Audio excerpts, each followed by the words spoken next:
Welcome to Pittsburgh, the bridge capital of the world. In this video, we are on the western edge of Pennsylvania to explore the city that brought us legends like Andy Warhol, Mr. Rogers, and Wiz Khalifa. A working town to its core, we fit in perfectly here.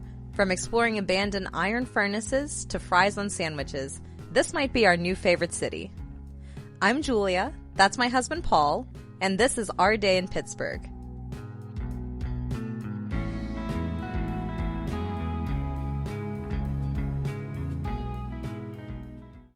With 446 bridges, Pittsburgh officially has the most bridges in the world, beating Venice, Italy by just 3 bridges. And we just so happen to stay at a historic hotel overlooking a few famous ones in downtown. These are the Three Sisters, the only trio of identical bridges in America. These are suspension bridges built over the Allegheny River in the 1920s and offer stunning views over the river, as well as a view of PNC Park, home of the Pirates, and Heinz Field, where the Pittsburgh Steelers call home. We started our morning by taking the half-a-mile walk up to Point State Park, located right on the tip of downtown. There is a nice river walk next to the Allegheny, where we found some Canadian geese down south on vacation. Hello, geese. I love you. Please love me back.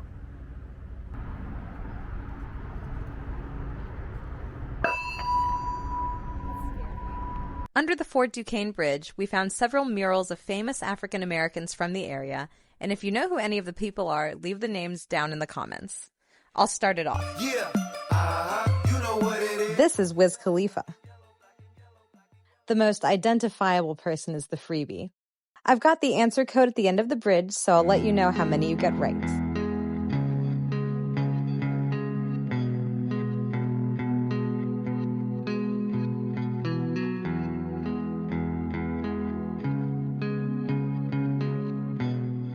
Point State Park is where the Allegheny and Monongahela rivers merge to form the Ohio River.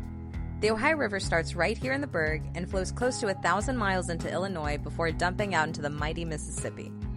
There are some amazing views here. Just across the river is Mount Washington and the Duquesne incline taking people up the side of it. We will be riding that later. And if you turn around, you have a massive fountain with downtown as the backdrop. The Pittsburgh plate glass building standing prominently in the skyline. Pittsburgh has one of the coolest skylines in America. And since Pittsburgh is nestled right in the Allegheny mountain range, when driving into the city, you don't start to see the skyline until you are almost in downtown, making it that much more impressive. I'm glad we started our morning out here at the Point because it's a nice relaxing park that got us very excited for our day. But I wouldn't necessarily say this is a must-do thing in Pittsburgh though if you are on a time crunch. If you only have a few hours, the views from Mount Washington are insane, and we will be getting up there a bit later, but from the Point, we pushed into downtown a bit to find some breakfast.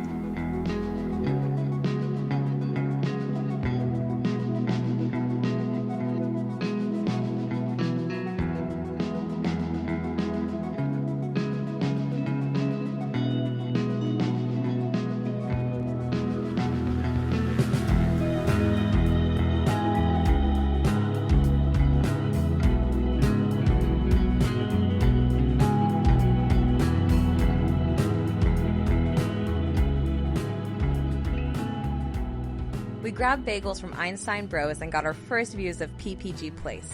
I find it so cool that the complex is a 5 miniature replica buildings surrounding the 40-story PPG building. We had a noon time slot for a tour of an abandoned iron furnace, so we had to get back to our car and drive 15 minutes out of downtown. In the heart of Pittsburgh's industrial past lies a forgotten giant, the Carrie Furnace.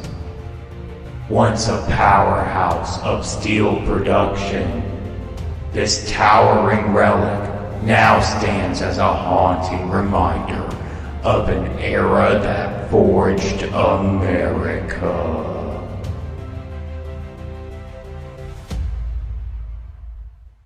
Welcome to Carrie Furnace. Pittsburgh was a major player in building America during our Industrial Revolution, producing the steel that built our railroads, bridges, and skyscrapers. Pittsburgh's steel boom made many men very rich, including the king of steel himself, Andrew Carnegie.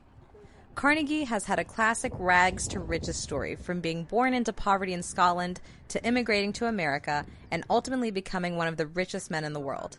You know I got to fit a little history in here, but I will try to keep my stories brief. But you don't have to be a history buff to enjoy this place. Let me test it. Does that hurt? Yeah. No. Does it?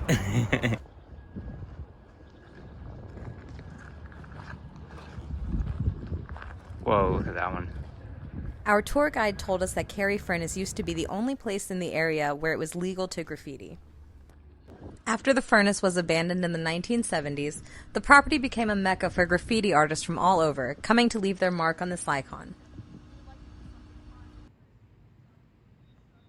Allegheny County took ownership in 2005, and a nonprofit organization, Rivers of Steel, had to give the boot to the graffiti artist and got to work on preserving the history and ultimately became stewards of the site in 2010. Now they offer tours of the grounds and art around the property, as well as various workshops and events. They even have some spooky night tours coming up in October. So we can smelt iron or aluminum in this furnace. You can come and take a class, and like we said, we just had a week-long intensive class where they start from the very beginning, making their molds all the way. A few days prior to our visit, there was an iron casting workshop. Our tour guide said a lot of people choose to cast a pig, but don't realize that the thing weighs over 200 pounds by the end of it, and they can't even get them in their cars. So there are a handful of iron pigs just scattered around. I've got to feel it.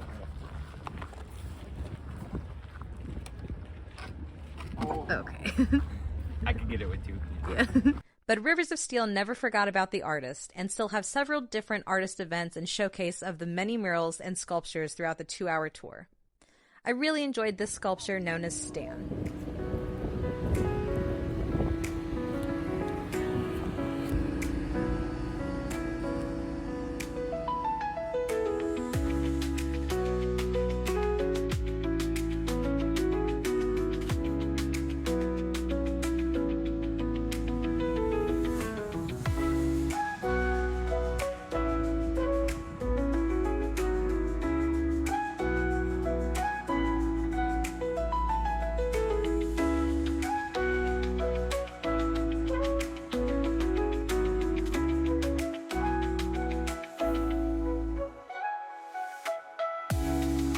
And then we got to see the crown jewel of the property.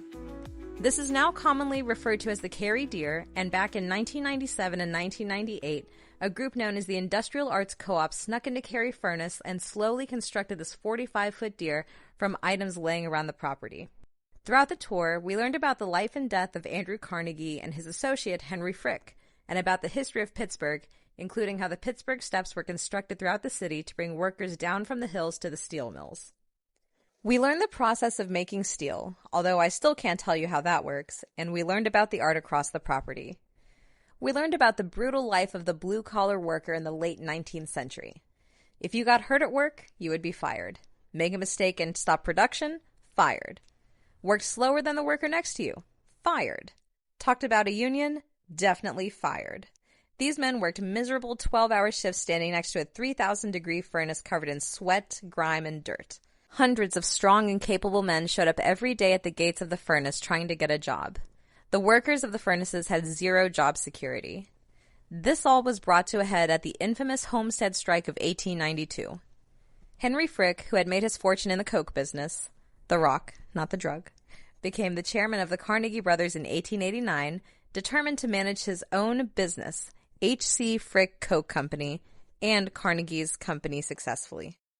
Also, side note, Frick's nickname was King of Coke. It was a much different time back then. But unlike Carnegie, who publicly pretended like he supported unions, Frick ferociously opposed them. And when Carnegie left for Europe in June of 1892, Fritz set out to break up the only union in the company. The Amalgamated Association of Iron and Steel Workers was inherited through an acquisition of an underperforming company in Homestead, Pennsylvania. On July 1st, 1892, Frick locked out the union workers, and by July 5th, 300 Pinkertons had arrived to the banks of the Monongahela River and were swiftly met with gunfire and even an old cannon from the workers.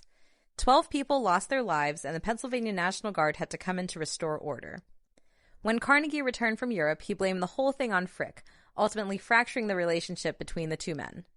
Carnegie eventually forced Frick out of Carnegie Steel, and the two men did not speak for almost 20 years, until both of them were on their deathbeds. In 1919, the 83-year-old Andrew Carnegie sent Henry Frick a letter that I will now read verbatim. Hey, I'm sorry I was a jag-off. We should go down to the creek to enjoy a hoagie and some water ice before we meet our maker. Henry Frick replied with a simple, well, I'll see you in hell. The 2-hour tour was well worth the $25 price, and we were entertained the whole time. Our guide was an excellent storyteller and spoke loudly and enthusiastically. You could tell she really loves Pittsburgh and the history. It's a good thing we had these hard hats because Paul bumped his head no less than 6 times while we were walking through some of the tighter structures.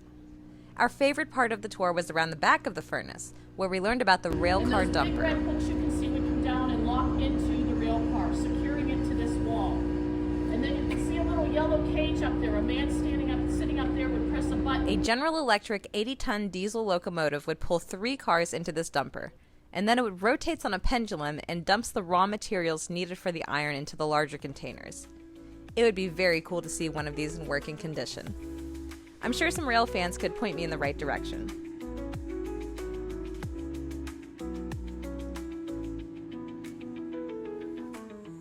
Around the back, you can also see just how massive the furnace is.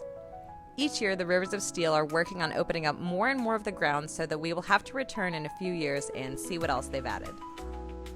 Our tour guide said by next summer they should have the backside of the furnace open so we can walk up close around back as well.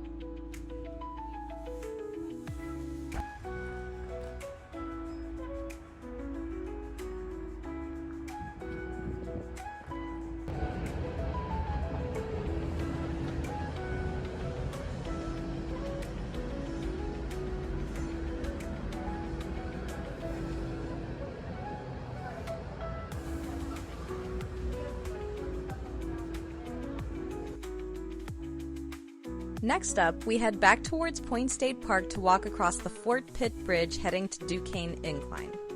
After crossing the bridge, the sidewalk does get a bit narrow with cars right next to it, but it's a pretty short walk, so it's not bad.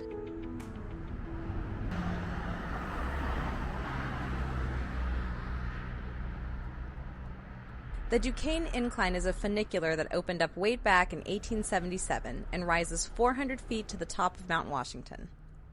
To put the age into perspective, the Duquesne Incline is as old as the first telephone line, 1 year younger than the telephone, and 1 year older than the electric light bulb. And roughly the same age as the U.S. president. Just kidding, Joe. But plenty of presidents have ridden the incline, from Barack Obama to JFK. We paid $5 per person for a round trip and promptly hopped on the incline. This is cash only, and you need exact change. The length of the incline is 800 feet with a 30-degree angle and goes about 6 miles per hour. The view is incredible, directly overlooking Point State Park in downtown, as well as a great view of both ballparks. Unfortunately, our car was full, and we weren't able to get the best views on camera, but that's okay, because the views from the top overlook were breathtaking. It's so peaceful up here, with a nice breeze and the warm afternoon sun. This is the point when we realized we might just like Pittsburgh more than Philly. It's a tough one.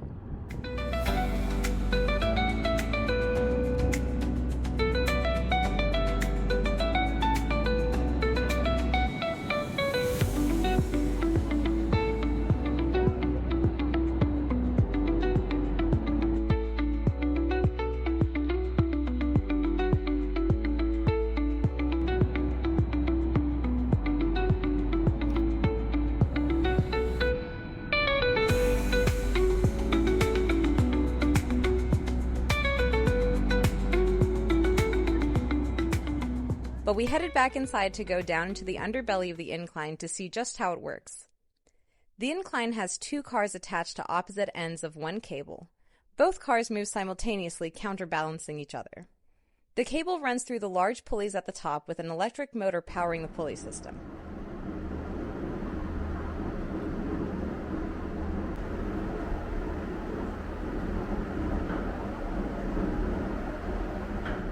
We could have spent a lot more time here because pretty much the entire indoor portion of the platform was a museum with different pictures and information scattered about. But we were getting pretty hungry, so we set out to walk a mile to the Monongahela incline on the eastern side of Mount Washington before going for food. I haven't mentioned it yet, but Pittsburgh has 2 historic inclines. Also, the walk between the 2 is filled with unique architecture and amazing views. All of the overlooks pretty much have the same view, but we still made sure to go to every single one of them.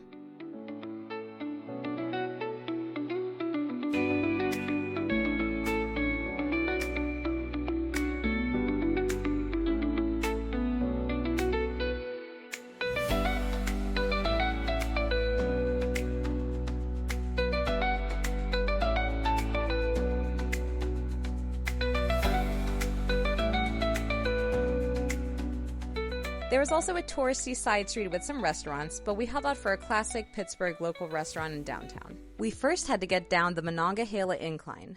We assumed that since both inclines are historic, in the same city, and on the same mountain, that our round-trip ticket would work for either one, but they operate separately of each other. The conductor still let us on, so down we went.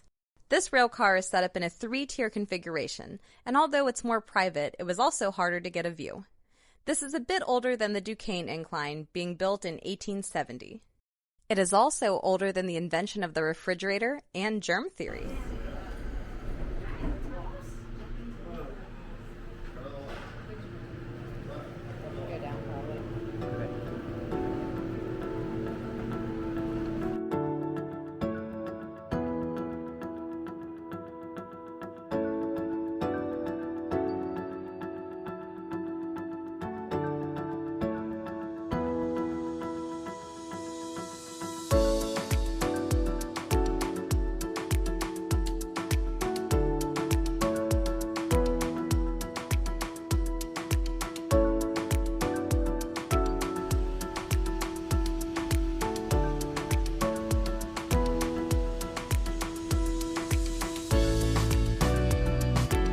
By the time we made it back to the Pittsburgh Paint Glass Complex, we had covered over 7.5 miles, taking over 20,000 steps, so a sandwich at Promanti Brothers was well deserved. Promanti Brothers started out during the Great Depression with just a sandwich cart and now operates 44 locations throughout Pennsylvania, Ohio, West Virginia, and Maryland. Back in 1933, the sandwich cart was an instant hit, so Joe Promanti opened up his first permanent storefront later that same year on 18th Street in the Strip District. The restaurant is still there to this day, but we had done enough walking, so we are at the location in Market Square. The recipe for the sandwich is essentially 2 thick slices of Italian bread, grilled beef, provolone cheese, hand-cut French fries, coleslaw, and 2 slices of tomato. The sandwich was designed to be eaten with one hand, so blue-collar workers could eat their lunch on the go. Many websites specifically mention truck drivers here, so they can drive and eat at the same time. With the amount of coleslaw on the sandwich, there is no way I would be able to eat this with one hand. I ordered one of the original sandwiches from 1933, the capicola and cheese. Paul ordered the When Pigs Fly, which was turkey, ham, bacon, a fried egg, and provolone, and opted for no slaw. He says this was one of the best sandwiches he's had all year and can't wait to go back. And the best part, 2 sandwiches and a lemonade cost just $26 after tax. With our bellies full, we retreated back to the hotel to enjoy a nice sunset over the 6th Street Bridge.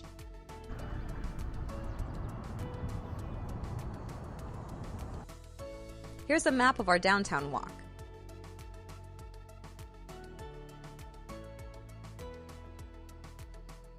That's our day exploring the Steel City, but I have some bonus footage from the next morning. Before leaving town, we went across the 6th Street Bridge to explore the North Shore. I'm going to do a speed run through this footage. It is definitely worth exploring, especially if you're a sports fan.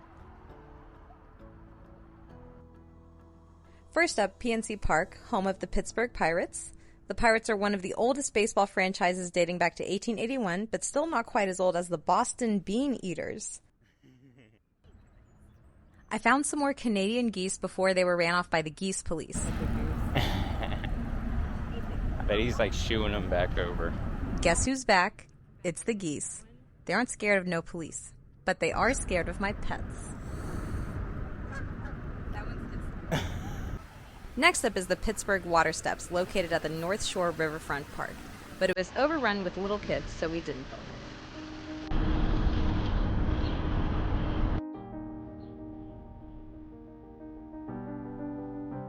Our last stop before the Steelers Stadium is the memorial statue for Mr. Rogers, overlooking the tip of downtown.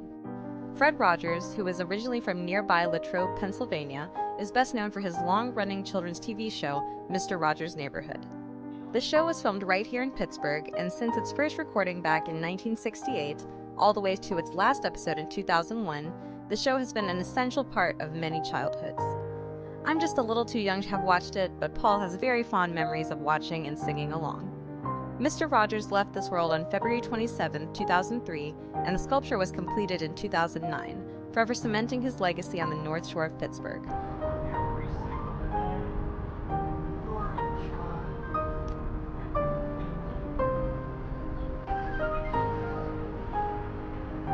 Last stop is Heinz Field, and I didn't realize that it has only been called Heinz Field since 2001, and then in 2022, the popular ketchup brand's contract ended, and Acrisure Insurance took over with a 15-year contract.